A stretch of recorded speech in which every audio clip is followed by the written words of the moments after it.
Hi dear G aspirants, നമ്മുടെ ജനുവരി shift എക്സാമിലേക്ക്, അതായത് first shift എക്സാമിലേക്ക് 5 മാസമാണ് ഇനി നമ്മുടെ മുന്നിലുള്ളത്.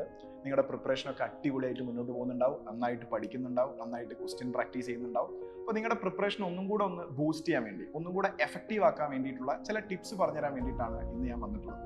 പ്രധാനമായിട്ടും നമ്മൾ പഠിക്കുന്ന സമയത്ത്, അതായത് നിങ്ങൾ സെൽഫായിട്ട് പ്രിപ്പയർ ചെയ്യുന്ന സമയത്ത്, ഫിസിക്സ്, കെമിസ്ട്രി, മാത്തമാറ്റിക്സ് സബ്ജക്റ്റ് ഒക്കെ നമ്മൾ പ്രോബ്ലംസ് സോൾവ് ചെയ്തും NCERT വായിച്ചും ഒക്കെ നമ്മൾ പ്രിപ്പയർ ചെയ്യുന്ന സമയത്ത് റെഗുലറായ ബ്രേക്ക് എടുക്കുന്നതിന്റെ ഇമ്പോർട്ടൻസ് ആണ്. അപ്പോൾ നമ്മൾ ഒരൊറ്റ സ്ട്രെച്ചിൽ ഇരുന്ന് പഠിക്കുന്ന സമയത്ത്, ഇപ്പോൾ ഒരു 45 minutes to 1 hour അത്രയും സമയം നമ്മൾ ഒരൊറ്റ സ്ട്രെച്ചിൽ ഇരുന്ന് പഠിക്കുന്ന സമയത്ത് ഓട്ടോമാറ്റിക്കലി നമ്മുടെ കോൺസെൻട്രേഷൻ നഷ്ടപ്പെടാനും പിന്നീട് അങ്ങോട്ടേക്ക് ഇരിക്കുന്ന സമയം, പഠിക്കുന്ന സമയം അത്ര എഫക്റ്റീവ് അല്ലാതാവുകയും ചെയ്യും. ആ സമയം നമ്മൾ എന്ത് ചെയ്യണം എന്ന് വെച്ച് കഴിഞ്ഞാൽ ഒരു 45-50 മിനിറ്റ് ഒറ്റ സ്ട്രെച്ചിൽ ഇരുന്ന് പഠിച്ചു കഴിഞ്ഞാൽ പിന്നെ നമ്മൾ വളരെ എഫക്റ്റീവായി, സയന്റിഫിക്കായി ഒരു 5 to 10 minutes നമ്മൾ ബ്രേക്ക് എടുക്കണം.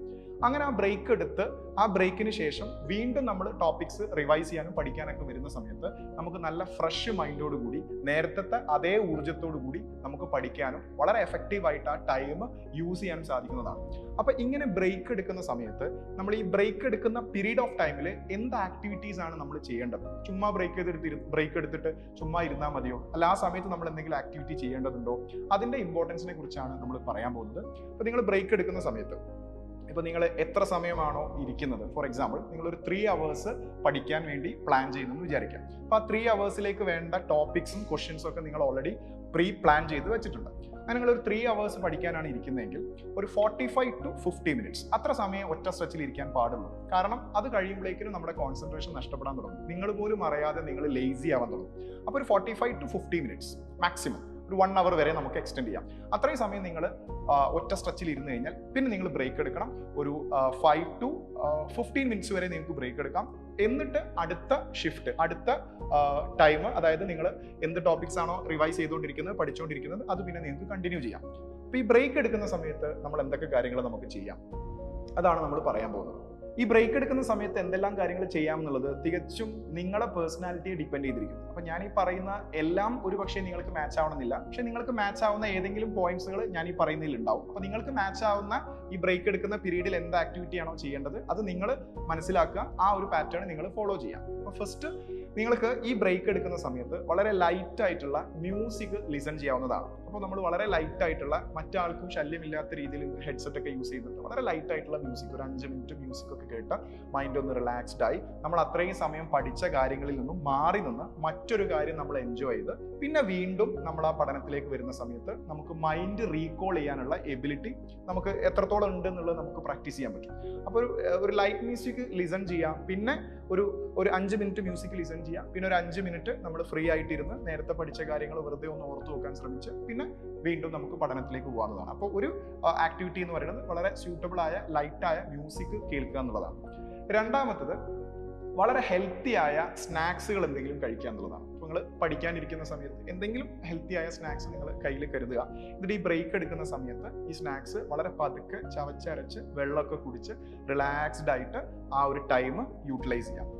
പിന്നെ അടുത്ത വരുന്നത് ബ്രീത്തിങ് എക്സസൈസ് ചെയ്യുക എന്നുള്ളതാണ്. അത് മേ ബി നിങ്ങൾ പലരും ചെയ്യുന്നുണ്ടാവാം. ബ്രീത്തിങ് എക്സസൈസ് എന്ന് പറയുമ്പോൾ നമ്മൾ ആ പഠിക്കുന്ന ഒരു ആംബിയൻസിൽ നിന്നും സ്വല്പം മാറി വളരെ കാമായിട്ട് ഇരുന്നുകൊണ്ട് ഒരു ഡീപ്പായിട്ട് ബ്രീത്ത് ഇൻ ചെയ്ത് അത് ബ്രീത്ത് ഔട്ട് ചെയ്ത് അങ്ങനെ ഒരു 3 times നമ്മൾ breathe in, breathe out, breathe in, breathe out ചെയ്യുമ്പോൾ നമ്മുടെ മൈൻഡ് ഒന്ന് റിഫ്രഷ് ആവും, നമുക്ക് കുറെ കൂടെ ഓക്സിജൻ ലഭിക്കും. അപ്പോൾ നമുക്ക് ആ ഒരു ബ്രേക്ക് ടൈം വളരെ എഫക്റ്റീവായിട്ട് യൂസ് ചെയ്യാൻ പറ്റും.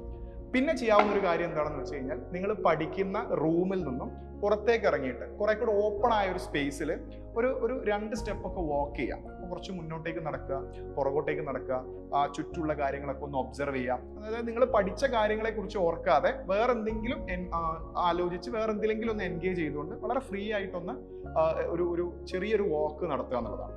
അങ്ങനെ വാക്ക് ചെയ്യുന്ന സമയത്ത് നമ്മൾ കുറെ കൂടെ ബ്രീത്ത് കൺട്രോൾഡ് ആവും. അപ്പോൾ നമ്മൾ പഠിച്ച കാര്യങ്ങൾ ഒന്നും കൂടെ ഒന്ന് മനസ്സിൽ ഫിക്സ് ചെയ്യാൻ ആ ഒരു എക്സസൈസ് ഹെൽപ്ഫുൾ ആവും. പിന്നെ നിങ്ങൾക്ക് ചെയ്യാവുന്നത് നിങ്ങൾ പഠിക്കുന്ന ഒരു റൂമും അതിൻ്റെ ഒരു ആംബിയൻസും ഉണ്ടാവുമല്ലോ, അതൊന്ന് ക്ലീൻ ചെയ്യുക എന്നുള്ളതാണ്. എന്തായാലും നിങ്ങളൊരു 1 hour പഠിക്കുന്ന സമയത്ത് കുറേ പേപ്പർ വേസ്റ്റുകൾ വരും, കുറേ നിങ്ങളുടെ തന്നെതായ പൊസിഷൻ ചേഞ്ച് ഒക്കെ നടന്നിട്ടുണ്ടാവും, പുസ്തകങ്ങളൊക്കെ നിങ്ങൾ പലതായിട്ട് യൂസ് ചെയ്തിട്ടുണ്ടാവും, തുറന്നു വെച്ചിട്ടുണ്ടാവും. അതൊക്കെ ഒന്ന് ക്ലീൻ ചെയ്ത് നിങ്ങൾ പഠിക്കാനിരിക്കുന്നതിന് മുമ്പ് ആ റൂം എങ്ങനെയാണോ അതേ രൂപത്തിലേക്ക് ആ റൂമിനെ മാറ്റുക, അവിടെ ഒന്ന് ക്ലീൻ ചെയ്ത് വെക്കുക. അത് എന്തിന് ഹെൽപ്പ് ചെയ്യുന്നു വെച്ചാൽ പിന്നെ നിങ്ങൾ അതായത് സെക്കൻഡ് ഷിഫ്റ്റ് പഠിക്കാനിരിക്കുന്ന സമയത്ത് ആ ആംബിയൻസ് ആ റൂമൊക്കെ കാണുന്ന സമയത്ത് ഒരു ഫ്രഷ് മൈൻഡ് നിങ്ങൾക്ക് കിട്ടുന്നതാണ്. അപ്പൊ അങ്ങനെയും നിങ്ങൾക്ക് ആ ബ്രേക്ക് ടൈം എഫക്റ്റീവായിട്ട് യൂസ് ചെയ്യാം. പിന്നെ നിങ്ങൾക്ക് ചെയ്യാവുന്ന വളരെ എഫക്റ്റീവായ എന്നാൽ കുറച്ച് പ്രാക്ടീസ് വേണ്ട ഒരു എക്സസൈസ് ആണ് പവർ നാപ്പ് എടുക്കുക എന്നുള്ളത്. പവർ നാപ്പ് എന്ന് പറഞ്ഞു കഴിഞ്ഞാൽ ഒരു 5 മിനിറ്റ് കണ്ണടച്ച് വെച്ച് ചെറുതായിട്ടൊന്ന് മയങ്ങുക, ഉറങ്ങുക. പക്ഷെ നിങ്ങൾ വല്ലാതെ ഉറങ്ങിപ്പോരുത്, പിന്നെ തുടർന്ന് അങ്ങോട്ട് പഠിക്കാനുള്ള സമയം കംപ്ലീറ്റ് ആയിട്ട് ഉറങ്ങരുത്. യെസ്, ഒരു ടിപ്പിന്റെ ഭാഗമായിട്ട് ഉറങ്ങാൻ പറഞ്ഞല്ലോ എന്ന് വിചാരിച്ചിട്ട് പുതച്ചും കൂടി കിടന്ന് ഉറങ്ങരുത്, അതല്ല നമ്മൾ പറയുന്നത്. പവർ നാപ്പിംഗ് എന്ന് പറയുന്നത് ഈ IAS പ്രിപ്പയർ ചെയ്യുന്ന, സിവിൽ സർവീസ് എക്സാമിനൊക്കെ പ്രിപ്പയർ ചെയ്യുന്ന, ഈ IAS ഒക്കെ കഴിഞ്ഞ് കളക്ടർ ആയ ആളുകളുടെ ഇന്റർവ്യൂവിൽ പല ഇന്റർവ്യൂസിലും നമ്മൾ കണ്ടതാണ്. അവർ സിവിൽ സർവീസിനൊക്കെ പഠിക്കുന്ന സമയത്ത് ഒത്തിരി സമയം പഠിക്കുമ്പോൾ കൃത്യമായിട്ട് ഉറങ്ങാനോ ബോഡി റെസ്റ്റ് ചെയ്യാനോ സാധിക്കാറില്ല. അപ്പോൾ അവരൊക്കെ ചെയ്യുന്ന ഒരു ആക്ടിവിറ്റിയാണ്. പക്ഷേ നന്നായിട്ട് പ്രാക്ടീസ് വേണം. ആ ഒരു സ്ലീപ്പ് നമ്മുടെ കൺട്രോൾ വിട്ടു പോകാതിരിക്കാൻ നിങ്ങൾ നന്നായിട്ട് ശ്രദ്ധിക്കണം. അപ്പോൾ വളരെ കാമായിട്ട് കൈയും കാലൊക്കെ ഒന്ന് സ്ട്രെച്ച് ചെയ്ത് നിങ്ങൾ പഠിക്കാനിരിക്കുന്ന ചെയറിൽ തന്നെ പവർ നാപ്പ് എടുത്താലും മതി. നിങ്ങൾ ബെഡിലൊന്നും കിടക്കാതിരിക്കുക. ആ ചെയറിൽ ഇരുന്നു കൊണ്ട് നെക്കൊക്കെ നന്നായിട്ട് സ്ട്രെച്ച് ചെയ്ത് പുറകോട്ട് ചാരിയിരുന്ന് കണ്ണടച്ച് വെച്ച് ഒരു 5 മിനിറ്റ് ടൈം കൺട്രോൾ ചെയ്തുകൊണ്ട് ചെറുതായിട്ടൊന്ന് മയങ്ങാം. ഈ ഒരു പവർ നാപ്പ് എടുക്കുന്നതോടുകൂടി പിന്നീട് നിങ്ങൾക്ക് പഠിക്കാനുള്ള സമയത്ത് വളരെ എനർജിയും ഒരു ആവേശമൊക്കെ നിങ്ങൾക്ക് ലഭിക്കുന്നതാണ്. പിന്നെ നിങ്ങൾക്ക് ചെയ്യാവുന്ന ഒരു ആക്ടിവിറ്റി നിങ്ങൾ പഠിച്ചുകൊണ്ടിരിക്കുന്ന പൊസിഷൻ ചേഞ്ച് ചെയ്യുക എന്നുള്ളതാണ്. അതായത് നിങ്ങൾ ബ്രേക്ക് എടുക്കുമ്പോൾ ആ പഠിക്കുന്ന ആംബിയൻസിൽ നിന്ന് സ്വല്പം മാറി കുറച്ച് പുറത്ത് വന്ന് നേരത്തെ പറഞ്ഞ പോലെ 2 സ്റ്റെപ്പൊക്കെ വോക്ക് ചെയ്ത് തിരിച്ച് വന്ന് പഠിക്കാനിരിക്കുമ്പോൾ നേരത്തെ പൊസിഷനിൽ നിന്ന് മാറി മറ്റൊരു പൊസിഷനിലേക്ക് നമ്മുടെ സ്റ്റഡി ടേബിളും നമ്മുടെ ബുക്സും നമ്മുടെ ചെയറും ഒക്കെ ചെറുതായിട്ട് പൊസിഷൻ ചേഞ്ച് ചെയ്യുന്നതും നമുക്ക് പിന്നീടുള്ള പഠനം കുറെ കൂടെ എനർജറ്റിക് ആക്കാൻ വേണ്ടി ഹെൽപ്പ് ചെയ്യുന്നതാണ്. സോ ഈ രൂപത്തിൽ നിങ്ങളെ എനർജി ബൂസ്റ്റ് ചെയ്യാനും നിങ്ങളെ പഠിക്കാനുള്ള ഒരു താല്പര്യം നിലനിർത്താനും ഒക്കെ ഒറ്റ സ്ട്രെച്ചിലിരുന്ന് ഒരുപാട് സമയം കൊണ്ട് നമ്മൾ തീർക്കണം എന്നുള്ള ഒരു ടാർഗറ്റ് വെച്ച് പഠിക്കുക അങ്ങനെ ഇരിക്കാതെ, അങ്ങനെ ഇരിക്കുന്നത് ശരിക്കും അത്ര ഒരു നല്ല മെത്തേഡല്ല. അങ്ങനെ ഇരിക്കാതെ ഈ പറഞ്ഞ രൂപത്തിൽ പേർപ്പസ്ഫുള്ളി ഒരു ബ്രേക്ക് എടുത്ത് പഠിച്ച് മുന്നോട്ടേക്ക് പോവുക. അത് നിങ്ങളുടെ സ്റ്റഡീസിനെ നന്നായിട്ട് ഹെൽപ്പ് ചെയ്യും. അടിപൊളിയായിട്ട് നിങ്ങൾക്ക് കാര്യങ്ങളൊക്കെ പ്രിപ്പയർ ചെയ്യാനും പഠിക്കാനും സാധിക്കും. സോ ഈ പറഞ്ഞ കാര്യങ്ങളൊക്കെ ഇനി നാളെ മുതൽ അല്ലെങ്കിൽ ഇന്ന് മുതൽ ഇനി പഠിക്കാനിരിക്കുമ്പോൾ ഈ പറഞ്ഞ കാര്യങ്ങളൊക്കെ നിങ്ങളെ സ്റ്റഡി പ്ലാനിൽ ഉൾപ്പെടുത്തി നോക്കുക. ഡെഫിനറ്റ്ലി നിങ്ങൾക്ക് അതിൻ്റെ റിസൾട്ട് കാണാൻ പറ്റും. സോ നമുക്കൊരു അടുത്ത സെഷനിൽ അടുത്തൊരു വീഡിയോയിൽ കാണാം. Bye and all the very best.